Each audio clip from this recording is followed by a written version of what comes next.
નમસ્કાર ગુજરાત. આજે આપણે જોશું 29 ડિસેમ્બર 2024નું મોસ્ટ ઇમ્પોર્ટન્ટ કરંટ અફેર. તે પહેલાં ખાસ કરીને ચેનલ ઉપર નવા હોય તો ચેનલને સબસ્ક્રાઈબ કરી લેવી, વિડીયો પસંદ આવે તો લાઈક કરવો અને તમારા મિત્રો સુધી શેર કરી દેવો. તો ચલીએ આજનો ક્લાસ શરૂ કરીએ આપણે. તો તાજેતરમાં જ આંતરરાષ્ટ્રીય રોગચાળાની તૈયારીનો દિવસ 2024 ક્યારે ઉજવ્યો? તો 27 ડિસેમ્બરે દર વર્ષે ઉજવવામાં આવે છે આ દિવસ. તો આંતરરાષ્ટ્રીય રોગચાળાની તૈયારીનો દિવસ 2024ની વાત કરીએ તો 27 ડિસેમ્બરે સમગ્ર વિશ્વમાં આંતરરાષ્ટ્રીય રોગચાળાની તૈયારીનો દિવસ ઉજવવામાં આવે છે. આ દિવસનો હેતુ તો કે આ દિવસનો ઉદ્દેશ્ય રોગચાળા વિશે જાગૃતિમાં વધારો કરવો, આ માહિતીની આપણે વિજ્ઞાન જ્ઞાનની આપ-લે કરવી અને આંતરરાષ્ટ્રીય સ્તરે શ્રેષ્ઠ પ્રથાઓને આપણા દ્વારા જાહેરાત કરવી. તો ખાસ કરીને યાદ રાખવો આ દિવસ. ત્યારબાદ આ દિવસના ઇતિહાસની વાત કરીએ તો યુનાઇટેડ નેશનલ જનરલ એસેમ્બલીએ 7 ડિસેમ્બર 2020ના રોજ એક જ ઠરાવ પસાર કર્યો હતો અને ત્યારથી આ દિવસ ઉજવવામાં આવે છે. આંતરરાષ્ટ્રીય રોગચાળા તૈયારીનો દિવસ 2020માં વહેલો ઉજવ્યો હતો. તો આમ તો નવો દિવસ તરીકે જ ઓળખાય છે, તો યાદ રાખવો આ દિવસ. ત્યારબાદ આવા જ જે સ્વાસ્થ્યને લગતા દિવસો જોઈ લઈએ તો વિશ્વ આરોગ્ય દિવસ આપણે 7 એપ્રિલે ઉજવ્યો હતો. વિશ્વ કેન્સર દિવસ 4 ફેબ્રુઆરીએ ઉજવ્યો હતો. વિશ્વ ટ્યુબરક્લોસિસ દિવસ 24 માર્ચે ઉજવ્યો હતો. વિશ્વ મલેરિયા દિવસ 25 એપ્રિલે ઉજવ્યો હતો. વિશ્વ અડકવાનો દિવસ 28 સપ્ટેમ્બરે ઉજવ્યો હતો.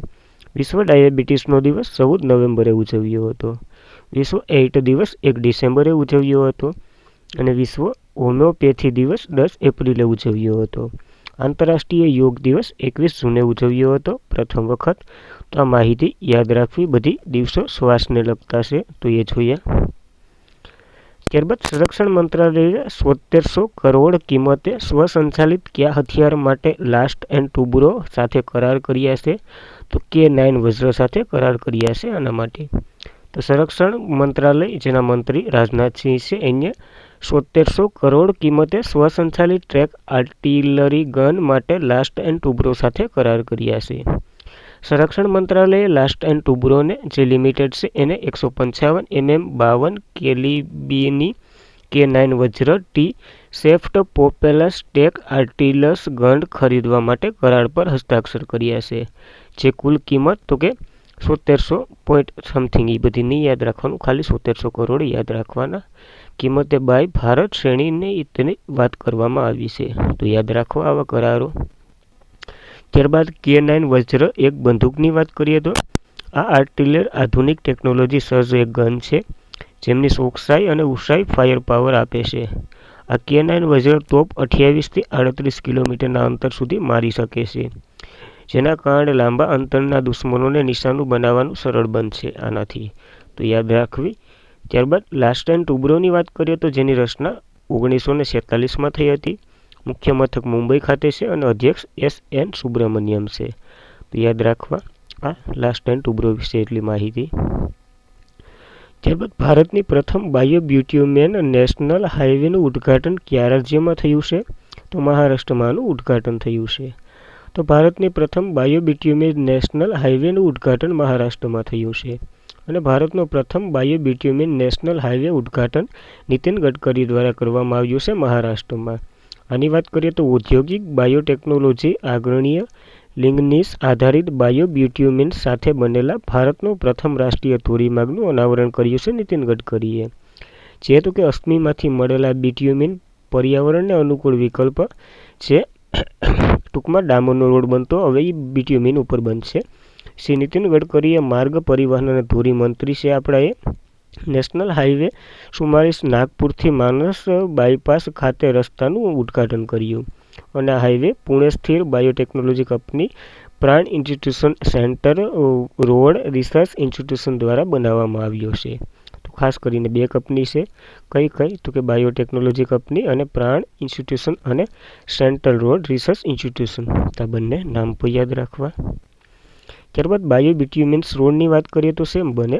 તો બાયોબિટ્યુમેન્સ રસ્તા પરંપરાગત બિટ્યુમેન રસ્તા કરતાં વધુ ઇકો ફ્રેન્ડલી, ટકાઉ અને નવીનતમ ટેકનોલોજી આધારિત હોય છે. આ રસ્તો બાયોબિટ્યુમેનનો ઉપયોગ કરી બનાવવામાં આવે છે, જે કાર્બનિક પદાર્થોમાં મળેલા આવે છે, જેમ કે ખેતરોનો કચરો વગેરે નથી આનાથી બને છે આ રોડ. અને આ બાયોબિટ્યુમિન રસ્તાનું નિર્માણ ખર્ચ ઘટાડો કરે છે, ટૂંકમાં ઓલા કરતાં સસ્તો પડે છે, અને સ્ટબલ બળવાથી થતા પ્રદૂષણનો પણ ઘટાડો થાય છે. ટૂંકમાં વેસ્ટમાંથી બેસ્ટ બનાવવાની આવી કંઈક રીત છે બિટ્યુમિન રોડની, તો યાદ રાખવી આ. ત્યારબાદ ઓડીઆઈમાં 2 વખત 100 વિકેટ ઝડપનાર પ્રથમ ભારતીય મહિલા કોણ બન્યા છે? તો દીપ્તિ શર્મા બન્યા છે. તો દીપ્તિ શર્માએ વેસ્ટ ઇન્ડિયાઝ વિરુદ્ધ ઇતિહાસ રચ્યો, પ્રથમ ભારતીય બન્યા છે. વેસ્ટ ઇન્ડિયાઝ સામે ત્રીજી ઓડીઆઈ દીપ્તિ શર્માનું અસાધારણ પ્રદર્શનના કારણે તેઓએ 31 રનમાં 100 વિકેટ લીધી છે, જેના કારણે ઓડીઆઈમાં 2 વખત 100 વિકેટ ઝડપનાર પ્રથમ ભારતીય મહિલા બન્યા છે.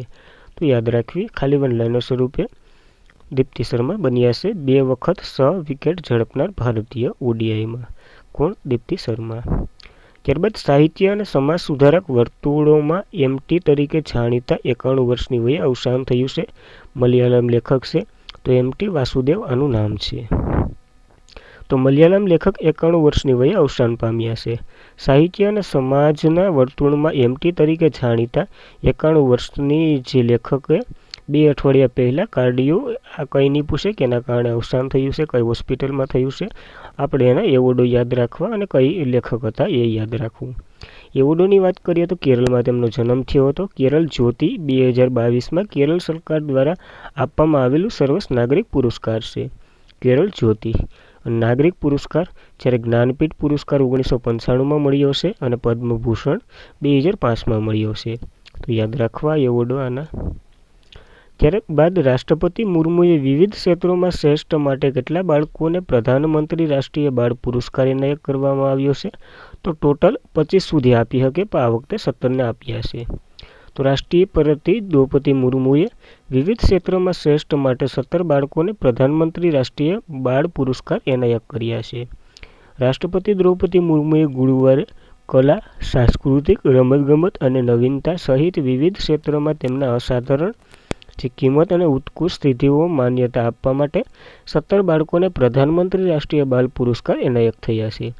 અને આ 2022થી 10મા જે શીખ ગુરુ ગોવિંદસિંહ, જેના નાના પુત્ર જોરાવરસિંહ અને ફતેહસિંહ બલિદાન માટે આપવામાં એની યાદમાં જ માટે 24 ડિસેમ્બરે તેઓ વીર બાળ દિવસના નિમિત્તે આ પુરસ્કારો આપવામાં આવ્યા છે. અગર આ પુરસ્કારો તો કે પ્રજાસત્તાક દિવસના નિમિત્તે આપવામાં આવે છે, તો ખાસ કરીને આ માહિતી યાદ રાખવી.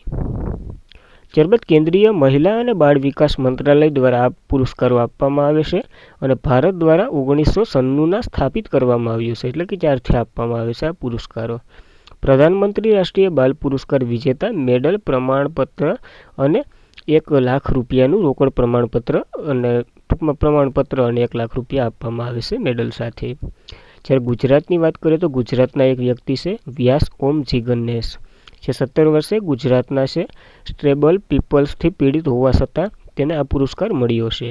તો ખાસ કરીને નામ તો કોઈ દિવસ પૂછ્યા નથી, પણ આ ગુજરાતી છે, તો યાદ રાખવું નામ. ત્યારબાદ ક્યુ રાજ્ય મહિલા કબડ્ડી વર્લ્ડ કપ 2025ની યજમાની કરશે? તો બિહારમાં રાજગીરી ખાતે આ થવાની છે. તો બિહાર રાજ્ય મહિલા કબડ્ડી વર્લ્ડ કપ 2025ની યજમાની કરશે.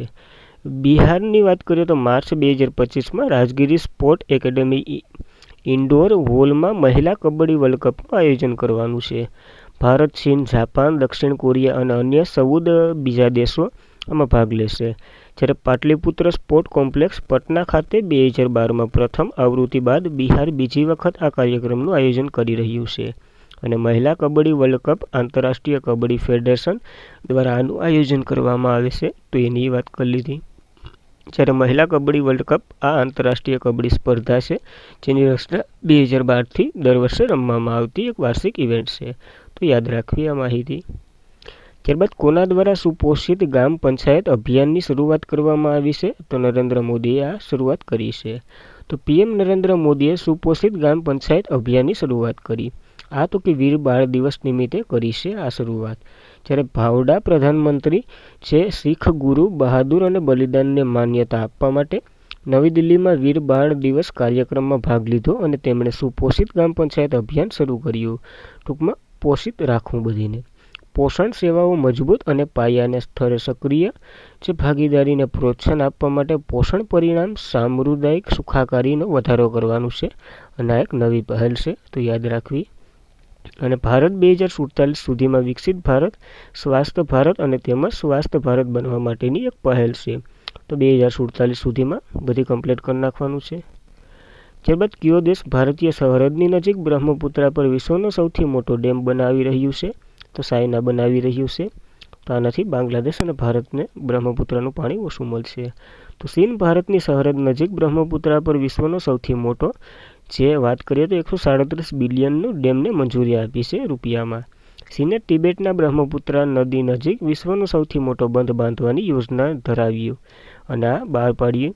આ ડેમ હિમાલયના એક વિશાળ ઘાટ પર બાંધવામાં આવશે, જે બ્રહ્મપુત્રા નદી, અરુણાચલ પ્રદેશ પછી બાંગ્લાદેશ વગેરે જે વિશાળ જે યુટર્ન લે છે ત્યાં બાંધવામાં આવશે. તો યાદ રાખવું, તિબેટમાં બાંધવામાં આવશે એ ચીન દ્વારા. ચાઇનાની વાત કરીએ તો કેપિટલ બેઇજિંગ છે, ચલણ તો કે રેમ્બિંગબા છે અને રાષ્ટ્રપતિ શી જિનપિંગ છે. તો યાદ રાખવી આ માહિતી. ત્યારબાદ હવાઈમાં કિલીમંજારો જે ટાપુ ઉપર એક કિલીમંજારો નામનું જ્વાળામુખી છે, ફાટી નીકળ્યો. તો આ કયા દેશમાં આવેલું છે જ્વાળામુખી? તો આ US એટલે કે અમેરિકામાં આવેલો છે. તો હવાઈમાં કિલીમંજારો જ્વાળામુખી ફાટી નીકળ્યો. અને યુનાઇટેડ સ્ટેટ્સ જીઓલોજિકલ સર્વે એટલે કે USA મુજબ વિસ્ફોટ અદ્ભુત લાવા ફુવારો અત્યારે એટલે કે 300 ફૂટથી પણ ઊંચો પૂગ્યો છે. તો કેવી આની ઓલી હે, 300 ફૂટથી પણ ઊંચો આ ફુવારો ઉડી ગયો. હવાઈ કિલીમંજારો ટૂંકમાં ક્યાં આવેલો છે? તો કે અમેરિકામાં આવેલો છે આ ટાપુ જ્વાળામુખી. તો યાદ રાખવું આ. અને આજના માટે એટલું જ હતું.